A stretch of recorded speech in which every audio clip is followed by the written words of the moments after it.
बुलेटिनमध्ये आपल्या सगळ्यांचं स्वागत। मुंबईतली एक बातमी आपण बघणार आहोत, किंबहुना आपण थेट दृश्यच बघणार आहोत।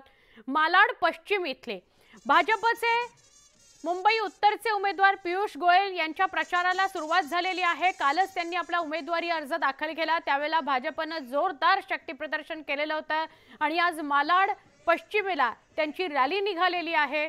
पियुष गोयल यांची ही रॅली आपण बघतो आहोत। शेकडो लोक या रॅलीमध्ये सहभागी झालेली आहेत। पियुष गोयल यांच्या प्रचाराला सुरुवात झाली आहे। ते मराठी जरी नसले तरी ते मुंबईकर आहेत, त्यामुळे त्यांच्या उमेदवारीविषयी प्रश्न निर्माण करू नका असं मुख्यमंत्री एकनाथ शिंदे कालच म्हणाले होते। ते स्वतः उमेदवारी अर्ज भरताना पियुष गोयल यांच्या सोबत होते।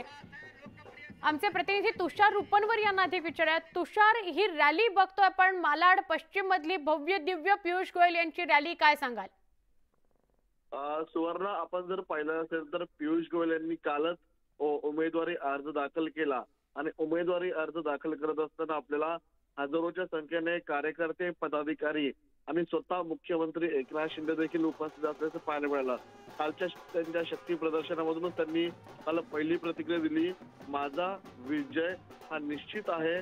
माझा विजय हा मुंबईतल्या 6 उमेदवारांपैकी सर्वाधिक जास्त मताधिक्याने हा माझा विजय होणार आहे। कारण की आपण त्यांच्या लोकसभा मतदार क्षेत्राचा जरी अभ्यास केला तरी आपल्याला 6 विधानसभांपैकी 4 विधानसभांमध्ये भाजपाचे या ठिकाणी आमदार आहेत, एका विधानसभेमध्ये शिवसेनेचे आमदार आहेत, तर एका विधानसभेमध्ये फक्त असलम शेख हे काँग्रेसचे आमदार आहेत। त्यामुळे लोकसभा मतदार क्षेत्रामध्ये देखील भाजपची मोठी ताकद आहे।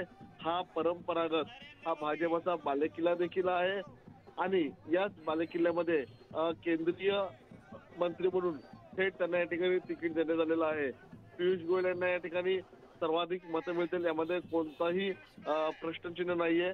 मात्र पियुष गोयल स्वतः प्रत्येक विधानसभा मतदारसंघामध्ये फिरतायत, तिथले प्रश्न जाणून घेत आहेत आणि या मतदारसंघामध्ये आपल्याला कशी चांगले प्रोजेक्ट आणता येतील, चांगली कामं करता येतील यासाठी स्वतः ते अभ्यास करताना पाहायला मिळतात, त्यांच्याशी संवाद साधताना पाहायला मिळतात। एक तुषार प्रश्न उपस्थित केला जातोय विरोधकांकडून की मुंबईतला उमेदवार भाजपने दिलाय पण तो अमराठी आहे, जरी ते मुंबईकर असले तरी, त्याच्याविषयी काही प्रतिक्रिया उमटतायत का? पियुष गोयल स्वतः याविषयी काही बोलले का?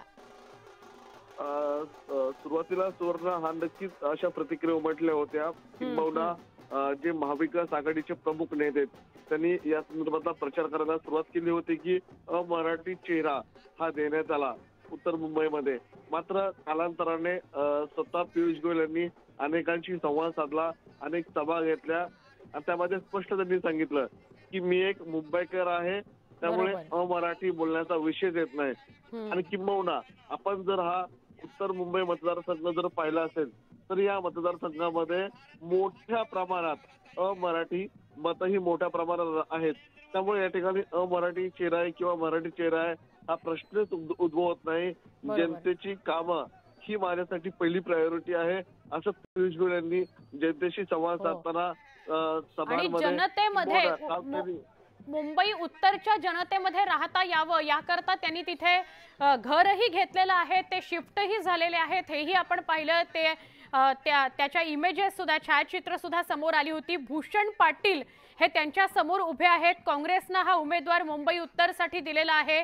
भूषण पाटील यांचं आव्हान केंद्रीय मंत्री पियुष गोयल यांच्या समोर असतं का, हे बघणं महत्त्वाचं आहे। तुषार, आभार, आपण सविस्तर माहिती दिली त्याबद्दल। मालाड पश्चिमेतली आपण ही दृश्य बघतोय, पियुष गोयल यांची रॅली निघालेली आहे।